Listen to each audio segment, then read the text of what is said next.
Okay, with me I have Jeff Smith. He's with Colonial Home Inspections, and the reason I invited him on, because sometimes you just don't know what to expect when you're having your house inspected.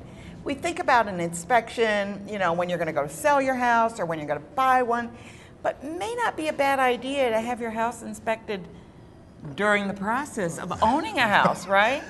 Well, yes, it's a real good idea. I learned a lot. I was like, really?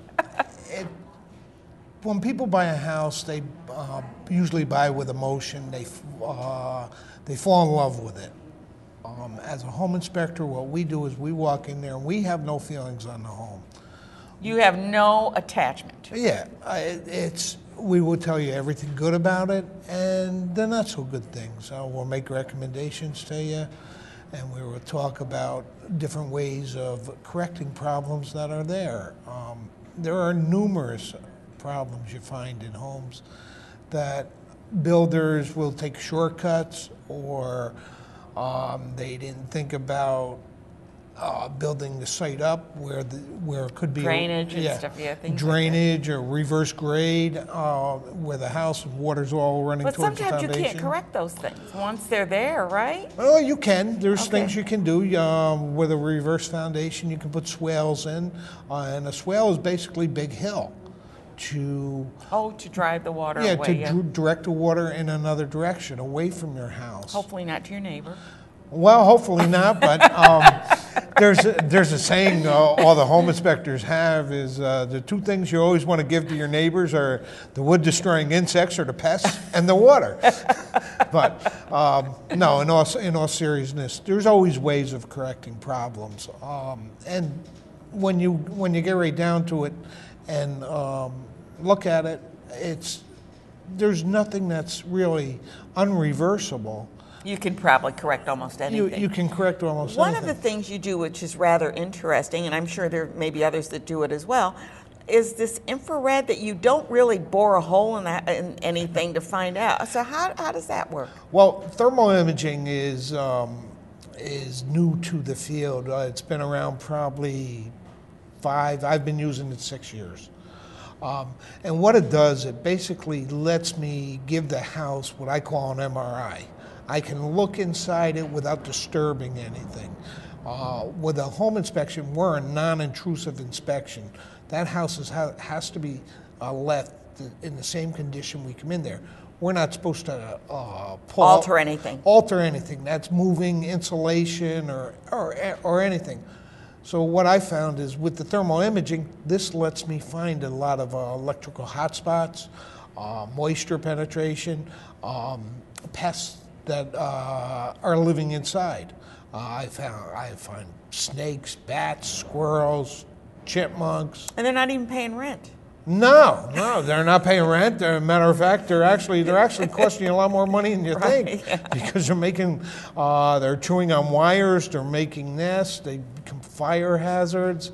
Mice, squirrels, and chipmunks are one of your worst things to get inside your house because they will chew on wires. Now, this is the time of year that they seem to want to find a new location. Yes, they're looking to get out. Once the cold weather starts hitting, they're looking for a warm spot. That's why you'll find them starting to come into houses, or you might have vehicle problems where they actually crawl up inside and get into your inside of your vehicle, or in your air filter.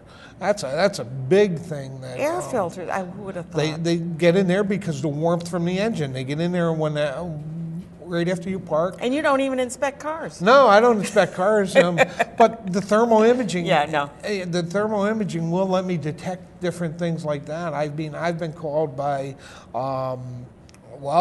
Just last week I did an RV that had a air conditioning leak, and they couldn't find it.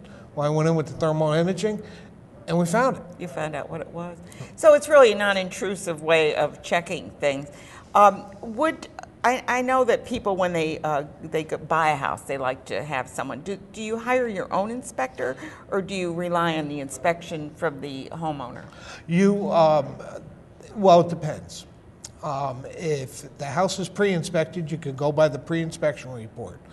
But as a home inspector, we work for the person that hires us. That hires you, okay.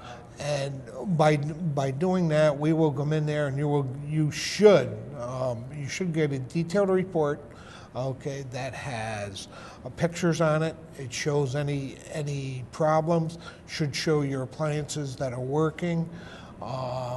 It should tell you about any things that aren't working.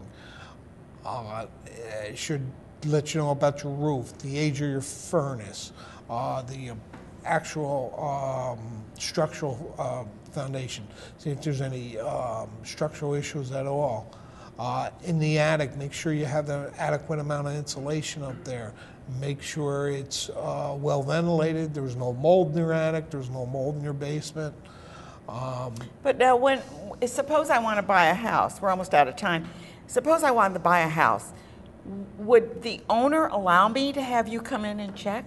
Yes. What happens is the home inspector is the last person that the home buyer hires. So they have to let you check. Okay, you make an offer on a house, and it's contingent on an inspection. On an inspection. Then we go in there and we do our inspection.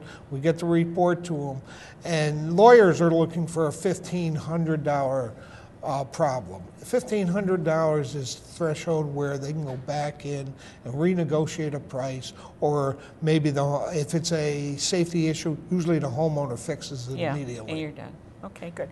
Well, you've learned a little bit about home inspections, and it may be something you might want to consider now or in the future. It's not a bad idea to find out. You know, we go in for a medical checkup every so often. It's not a bad idea to have a checkup on your house. I don't think, but that's my own opinion. And there are many inspectors out there, and Jeff is only one of them. So, you know, take an opportunity to find out what's wrong with your house, or maybe there's nothing wrong with it, and you can say, "Wait, nothing wrong." So, thank you so much for being here, and you can check my website to find out how to contact Jeff if you'd like to.